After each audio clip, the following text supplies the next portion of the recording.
Bonjour à tous, je me présente, je m'appelle José Blaisès, je suis journaliste.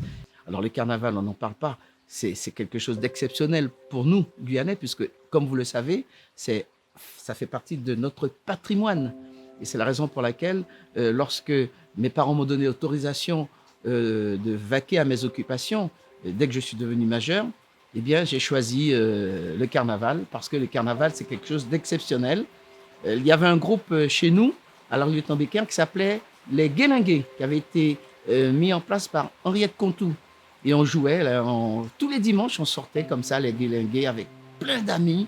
Je pense à Hélène Thierder, notamment, qui était avec nous. Bien sûr, la famille, Serge et Evelyne et Régine, tout ça. Et je vous ai dit, Hubert Contou.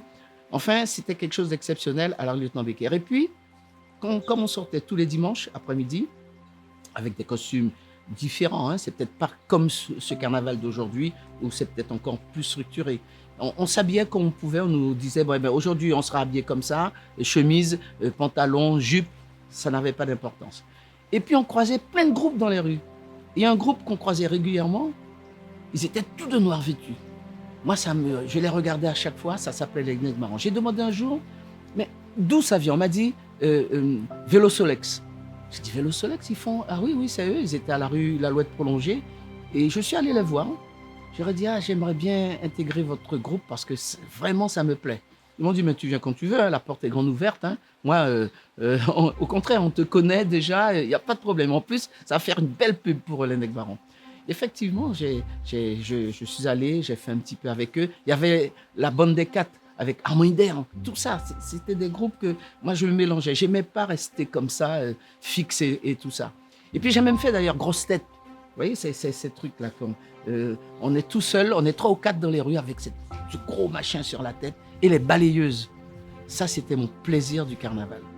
Et puis, dès que j'ai pris la décision avec mon groupe Guélingué de faire Nègres Marrons, eh bien, ça a démarré à la rue Lieutenant-Becker avec ma maman, qui est là d'ailleurs, et pourrait même raconter. Et il fallait s'habiller en rouge, calimbé.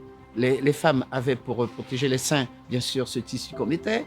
Et nous, le maillot de bain, le slip noir, et puis le calimbé rouge. 35 ans, on a décidé. Et chaque dimanche, à l'époque, c'était comme ça, plus ou moins, on sortait. Au moins 2 fois dans le carnaval Nègres Marrons. Et puis, on a été un petit peu plus sérieux quand j'ai vu que ça prenait de l'ampleur. De 10, on est passé à 20, à 30. Et oh là là, ça fait beaucoup. Et puis, ça salit. Il ne faut pas avoir peur de le dire, ça salit. Donc, on a décidé, j'ai pris ma plume et j'ai envoyé un mot à la mairie de Cayenne pour voir si c'était possible qu'on s'habille au stade scolaire, qu'on se déguise plutôt au stade scolaire.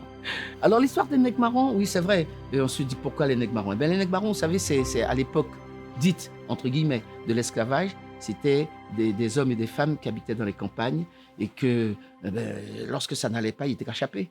Ils étaient capatis. Quel que soit comme ils étaient, et ils partaient. Ils laissaient tout et ils s'enfuyaient. Je ne suis pas rentré au fond des choses, mais c'est ça, Nègres Marrons, c'est-à-dire marron, ou cachapé, c'est ce que ça veut dire, tout café marron.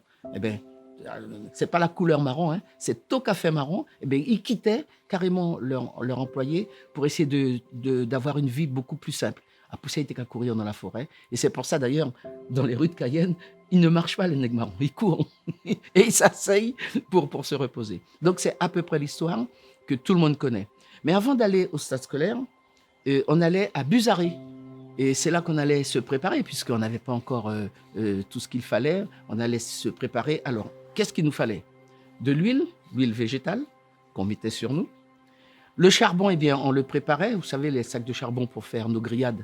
Eh bien, on prenait ça, du charbon de bois, on mettait ça dans nos machines à l'époque, pour faire la poussière. Et puis, on prenait tout ça, on mélangeait ça dans l'huile, dans des seaux.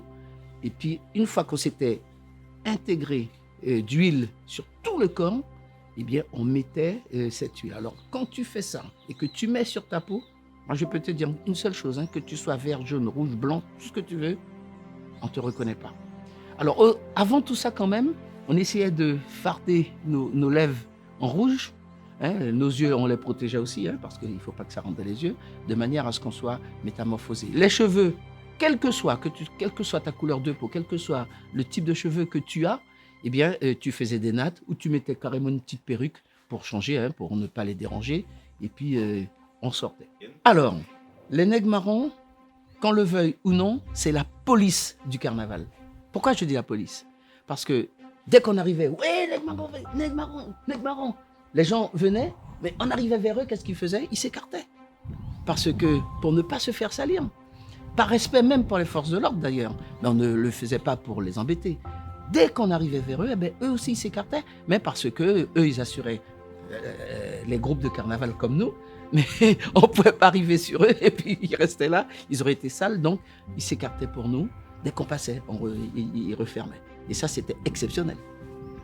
Alors, cette histoire de Nègre Baron, c'est bien. Il y a plein de chansons hein, de Nègre Baron. Alors, on s'asseyait dans les rues, on se relevait et on protégeait surtout les groupes. Lorsqu'un groupe était en difficulté pour avancer, on se mettait de chaque côté du groupe et ils avançaient et on avançait avec eux.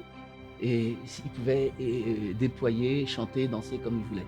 Le Nègre Marron est considéré aujourd'hui comme la police du carnaval et j'espère que cela va se poursuivre parce que c'est un bonheur, je vous assure. Quand vous faites Nègre Marron, vous avez envie de revenir la fois d'après. Aujourd'hui, quelle que soit la couleur de peau, l'année dernière, nous étions plus de 450 Nègre Marron. Et cette année, tout est prêt déjà, hein?